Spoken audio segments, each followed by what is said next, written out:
Hi guys எல்லாருக்கும் வணக்கம். நான் உங்கள் சதீஷ். நீங்கள் பார்த்துட்டு இருக்கிறது ஃபிட் வித் தமிழன் சேனல். இன்னைக்கு நம்மளோட ஃபேர்லாஸ் சேனலில் 43வது நாள். நேற்று நம்ம ஃபோட்டோ எடுக்கிறதுக்காக வந்த ஈவெண்ட்டோட முகூர்த்த டைம் வந்து காலையில் 7:30-9. ஸோ பிளாக் காஃபி குடிச்சிட்டு இருக்கிற நேரத்தை வீணடிக்க வேணாம்னு சொல்லிட்டு கொஞ்சம் நேரம் வாக்கிங் கிளம்பிட்டேன். வாக்கிங் முடிச்சுட்டு மண்டபத்துக்கு வந்ததுக்கப்புறம் ஒரு ஆப்பிள் சாப்பிட்டு க்ரௌட் எல்லாமே சாப்பிட போனதுனால நானும் பந்திக்கு கிளம்பிட்டேன். பந்தியில் எல்லாமே வச்சாங்க. நான் 4 இட்லி கேட்டு வாங்கிக்கிட்டேன்.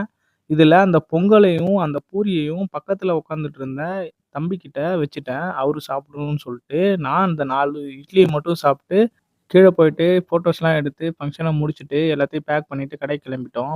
அதுக்கப்புறம் நான் விழுப்புரத்துலேருந்து வாங்கிட்டு வந்த வீடியோ கேமராவை எடுத்துகிட்டு போய் கொடுக்கலான்னு சொல்லிட்டு கிளம்பிட்டேன்.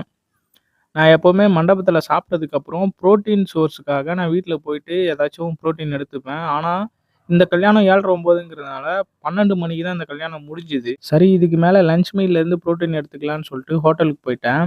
இன்னைக்கு நான் பீஃப்லேருந்து தான் புரோட்டீன் எடுத்துக்கலான்ட்டு இருக்கேன். அதுக்காக பீஃப் பிரியாணியும் பீஃப் சுக்காவும் வாங்கிக்கிட்டேன். ஃபேட் லாஸ் பண்ணுற நம்ம பிரியாணி சாப்பிட தேவையில்ல. இருந்தாலும் இதுக்கு மேலே நான் வீட்டுக்கு போயிட்டு என் லஞ்ச் மீலை ப்ரிப்பேர் பண்ணி சாப்பிட முடியாது. ஏன்னா நான் சாப்பிடும்போதெல்லாம் மணி 3.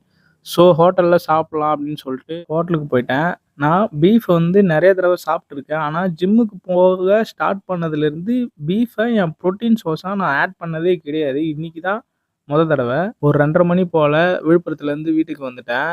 சாயந்தரம் ஒரு வளைகாப்பு ஃபங்க்ஷன் இருக்கிறதுனால ஒரு 4 மணிக்கு அலாரம் வச்சுட்டு படுத்துட்டேன். தூங்கி எழுந்து ஃப்ரெஷ்அப் ஆகிட்டு ஃபங்க்ஷன் நடக்கிற இடத்துக்கு போயிட்டேன். இந்த ஃபங்க்ஷனுக்கு வந்ததுனால என்னால் மலை ஏற போக முடியாது. இது முடிச்சுட்டு நைட்டு மஞ்சள் நீர் ஒரு ஈவெண்ட் இருக்குது. ஸோ என்னால் நைட் வாக்கிங்கும் போக முடியாது. இன்றைக்கி ஹில் கிளைம்பும் பண்ணலை, 10,000 ஸ்டெப்ஸையும் நம்ம கம்ப்ளீட் பண்ணலை. ஆனால் ஒரே ஒரு நல்ல விஷயம், இன்றைக்கான ப்ரோட்டீன் ரீச் வந்து நான் மதியம் சாப்பிட்ட மீல்லேருந்தே எனக்கு ஃபுல்லாக கிடைச்சிருச்சு. காலையில் முகூர்த்தத்துக்கு முன்னாடி நான் நடந்த 4000 ஸ்டெப்ஸோட இன்றைக்கி என்னோட டே முடிஞ்சுது. நீங்கள் இது போல் கம்மியான தூரம்லாம் இல்லாமல் நிறைய தூரம் நடந்து உங்கள் உடம்பை ஃபிட் பண்ணுங்கள், உலகத்தை வின் பண்ணுங்கள். பாய்.